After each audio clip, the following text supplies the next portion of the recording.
Hello, my name is Sam, my pronouns are they, them, and welcome back to my office. So we are going to do my quarterly check-in, and on top of that, I'm going to tell you my top 3 books of the year so far. I feel like that's fair. So for quarterly check-in, I kind of want to go over some of the goals that I made for this year, see how I'm doing on them so far. I know that the beginning of the year is supposed to always be the strongest, but I feel like I have a really hard time in the beginning of the year, so I'm curious to see how far I've been getting with everything. I've got everything right here in my reading journal, and then I also used my Cawpile reading tracking chart that is from, I forget, I'm going to link it down below. But I really like my reading chart on my computer as well because it gives me a bunch of data and charts and all that fun stuff. So let's get started, I guess. So far for this year, it is like April 7th right now. I have read 30 books. I'm in the middle of 2. So just about 32 books, which is on track for reading my goal of 100 books a year. Personally, I do always keep the 100 books a year reading goal. It just works best for me. Because usually I tend to average out reading about 10 books a month. Sometimes it's a little bit less, sometimes a little bit more. That 100 books a year is standard for me and my reading pace and my lifestyle. So that's why that number works for me. It doesn't have to work for anyone else. Read as much as you want, read as little as you want. Doesn't matter to me. And I would say that my ratings so far this year have been pretty solid for the most part. So far this year, I have rated 10 books 5-star. I've rated 9 books anywhere between 4.75 and 4. I have rated 9 books somewhere between the 3.75 and the 3-star. And then I have rated 1 book a 2-star. I would say so far my reading this year has been really, really good. I think that I did have a streak of like things being kind of mediocre for the most part, but this Trans Rights Readathon really like upped that number very significantly. The Trans Rights Readathon did everything for me. So technically my first goal of the year was to focus on fantasy books. And when I say focus on fantasy books, I mean read 50% or more fantasy. And that is generally my main genre. Like my main genre is pretty much contemporary romance and fantasy, and I kind of jump between those two. I feel like contemporary romance was like my main thing last year, so I want fantasy to be my main thing for this year. I'm so sorry about this lighting. And for right now, I'm at about 40% fantasy, which I say is pretty good for me, especially because I have some really cool fantasy up on my TBR right now, so I feel like I'm in a pretty solid position. My second goal for 2023 was do at least 5 novel breakdowns to study writing. Novel breakdowns are something that I have done for quite a while. I was an English major. It's something that I really love to do, and it is not something that I have even started yet this year, which is not good because novel breakdowns take me a really long time, and they're a really valuable skill, and they're something that I put a lot of pressure and stake onto, because the best way to learn to be a better writer is to study other writers a lot of the time. You know, it's always good to practice writing, but studying the people that you consider to be masters is just as important. So I have not started that yet. I definitely have plans on which books that I want to start with, but I just haven't gotten there yet. My third reading goal of the year was to focus on physical reads, which I have done. I am at exactly 50% physical reads so far this year. Hats off to me, because that's really impressive for me. Especially with my job, I do a lot of audiobook listening. So the fact that I've been able to focus on physical reads so far is fantastic for me. I want to keep it like pretty much exactly at that 50% mark. That's what I prefer. That's what tends to work for me. So I'm right on track. My fourth goal is to read through all of the MB Book Club books that are coming out for this year. So far, I'm doing okay. I'm reading Faithless by C.L. Clarke right now, which was the March Book Club book, which I didn't read in March, but that's okay. I'm not one who participates in, like, the live show that Jessie hosts, and that's just because it doesn't normally work with my time frame, like with me and my job and all of that, and that's totally fine. So I just want to make sure that I'm reading what the book club is putting out for books, because I think it's a great resource for finding non-binary books, books by non-binary authors, trans books. You know, it's a great resource. I definitely recommend it if you're looking for a book club. So I'm just about there. My 5th goal was to read 100 books. I'm on track with that already. My 6th goal is to complete my 2023 backlog, which I am not doing well with. So I have 23 backlog books of 2023 to help me read through my physical TBR for books that I've had on my physical TBR for a very long time. So far, I have read 2 out of 23. Now, I do have a 3rd one, like, waiting for me as a library hold, as an audiobook right now. The 4th one is on my TBR this month for physical reading. You know, this is supposed to be, like, helping me clear off my shelves, like, making some space for books that I want to be coming in. Like, my first book that I read was Siege and Storm by Leigh Bardugo, which I thought was fine. I'm keeping it. I'm a Leigh Bardugo stan. Don't even care. And then the second one that I read was Legend by Marie Lu, which I didn't enjoy, and I own that entire series, so I will be able to get rid of those books now, which is great. I have Mr. Penumbra's 24-Hour Bookstore by Robin Sloan up as an audiobook to read next. I've had that one on my shelf for a lot of years. And then I need to read Ruin and Rising by Leigh Bardugo, and that's on my physical TBR for this month. So, yeah. The next goal was to read 5 indie published books. In terms of indie published books, I know that I've read 1. Actually, I've read 2. I've read 2 because I beta read both of them, and they were both fairly good. I actually enjoyed them both. And then 3, I think I'm gonna include I'm in Love with Mothman by Paige Lavoie, which was fantastic if you're looking for just, like, a very cute little, like, romance. I'm in Love with Mothman by Paige Lavoie. I think that was indie published. Don't quote me on that, but I'm gonna count it as indie published. So far I think I've read 3, which is super exciting. So 3 out of 5.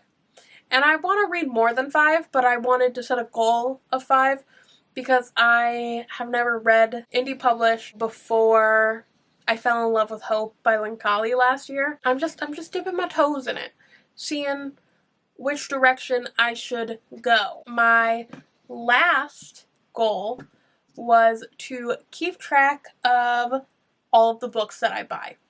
So I am doing fantastic on that. Absolutely fantastic. I'm going to give you some hardcore statistics.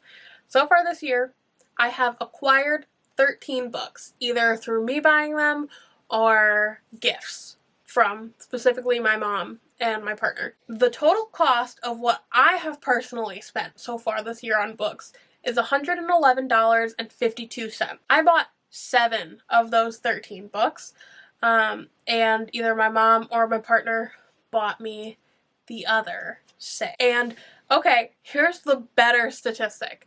Of those 13 books acquired, are you ready? I have read 7 of them. I have read over half of them so far, and I think that's fantastic. And I have Day of Fallen Night on my TBR for this month. I will have read 8 then, but I feel so good about that. I didn't even make a goal to, like, specifically read the books that I'm buying, but I am doing it nonetheless, and I think that is a great way to deal with this. So I'm really hoping that I can keep on that, like, reading majority of what I buy bandwagon, because it keeps me in track. And you know what? I need to be kept in check, because eventually I'm going to go back to Connecticut and I'm going to go back to the book barn and I'm going to spend way too much money and buy way too many books, which is what I always do when I go to the book barn in Connecticut, because I am chaotic. But that's okay. That's fine. Everything's Fine. So I guess finally, let's go over my top 3 of 2023 so far. So let's go over all of the books that I've rated 5 stars so far this year. Soul of the Deep by Natasha Bowen. Aristotle and Dante Discover the Secrets of the Universe by Benjamin Alir Sainz. That one doesn't count. That one was a reread. I've read it like 4 times now. So far we've got Soul of the Deep. We have I'm in Love with Mothman by Paige Lavoie. Legends and Lattes by Travis Baldree. Now She Is Witch by Kirsty Logan. Peter Darling by Austin Chant. The Four Profound Weaves by R.B. Lemberg. Light from Uncommon Stars by Rika Aoki. Cemetery Boys by Aiden Thomas, which doesn't count. It was a reread. Dear Centurion by Kweke Emezi. So out of those, I have 8 to choose from. So my third favorite is actually Soul of the Deep by Natasha Bowen. It is the second book in the of Mermaids and Orisha duology. It was fantastic. The author basically describes it as like she loved Little Mermaid as a kid, but she wanted more Black and African representation in the story itself, and therefore when she got older, she started looking into African lore and myth, where she found the story of the Mamiwata, and she told it from there through these characters, and it was just fantastic. It was beautifully written, beautifully described. It was so fun to learn about. The audiobook narrator was fantastic. Her voice was just incredible. The characters were interesting and complex, and there was so much character development throughout the 2 books, and I think that Soul of the Deep was actually better than the first book, which was Skin of the Sea. So I loved Soul of the Deep. Natasha Bowen has become one of the authors that I will pretty much pick up anything by. I just think that she's an amazing writer. My second favorite book of 2023 so far is I'm in Love with Mothman by Paige Lavoie. Now, if you have seen, you will know that I ranted and raved about this book in a cozy reading vlog, and that I loved it so much that I went through and I did a whole review on it, which both have been acknowledged by Paige Lavoie, which I love so much because I just think that she's the best. I love her writing, I love her vibe. I loved I'm in Love with Mothman.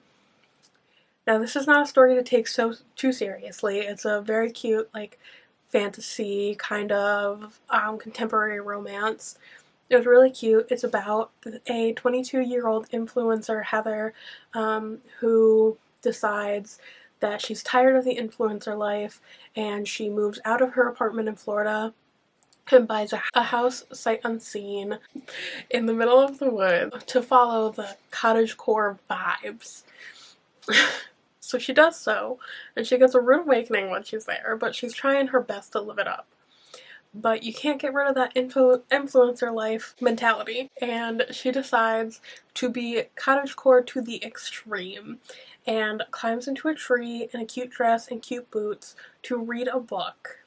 Well, she doesn't really think about how she's going to get down from said tree, and down she goes, falls out of a tree, almost dies, and Mothman comes and saves her because he is the protector of the innocents in the woods. And from there, they fall in love. There are a few more life or death scenarios. There are some really interesting characters. The setting is beautiful, and I just really enjoyed the way that their romance progressed. It wasn't a super long book, but I think that their romance was just exactly what I wanted. The gap in communication was so interesting. Mothman as a character was funny but serious and kind of grumpy and just the best. And I really enjoyed that she chose to make Mothman like sometimes full moth and like sometimes like a moth humanoid figure. So you never really lost that Mothman vibe to him. But this had great bi rep, it had lesbian rep, it was just all around fun. And I'm so excited for the second book to come out. I think it's going to be fantastic. And finally, my number one favorite book of this year so far was Light from Uncommon Stars by Rika Aoki. This is about a teenage trans girl who is a violinist, and she is getting abused by her father, so she runs away in an attempt to find a safer life, and that does not go to plan. Some more unfortunate things happen to her, and it leads her to playing the violin in a park where the Queen of Hell hears her and is drawn to her and tries to convince her to become her violin student. So that's one line of the story. Another line of the story is the Queen of Hell's story. She was a violin prodigy 49 years ago, and she makes a deal with a demon where she has to deliver 7 souls from violin students, so she can play the violin again herself. So Katrina, the trans violinist, is supposed to be that 7th soul. Well, our Queen of Hell, Shizuka, definitely has a lot more in store for her than she imagined, and oh, how things happen. Our final section of the story is about an alien family fleeing from a galactic war and pandemic. And to gain a sense of safety, they open a donut shop. And all 3 of these stories combine perfectly. I didn't know how they were going to, but they really aligned just perfectly. There was a super sweet romance. There was beautiful family dynamics. I love the found family vibes. I love the sacrifices that were made. I loved the way that the love and caring of these characters really jumped off the page. It was a hard story to read. And it was definitely filled with trans pain, but you saw such a beautiful progression in what community can really do for someone. And it ended with so much trans joy and family and community, and it was just perfect. It was perfect. I loved it. I don't know right now if there is any other story that could possibly beat this one this year. This is an all-time favorite, and I respect Rika Aoki so much because her writing was just beautiful. I have to now go out and buy a copy of this book for myself because she is one of the authors that I really want to do a novel breakdown for, because her writing was just stunning. The way that she structured her story was masterful, and I'm super excited for that. So there we go. We have my top 3 of 2023 in the first quarter. I feel like I'm doing pretty good on my 2023 goals so far. I definitely have a ways to go, but I feel like we're off to a good start, especially with spring and summer coming. I get to read outside, and it's all going to be great. So this has been my quarterly check-in. I'm really happy with where I'm at. How is everyone else doing with their goals? What are some of your goals, and do you feel like there's any that you need to reevaluate and change moving forward? I'll do another check-in come the halfway point of the year, and hopefully things don't derail from there. But I hope that everyone is having a fantastic day, and I will talk to y'all later. Bye.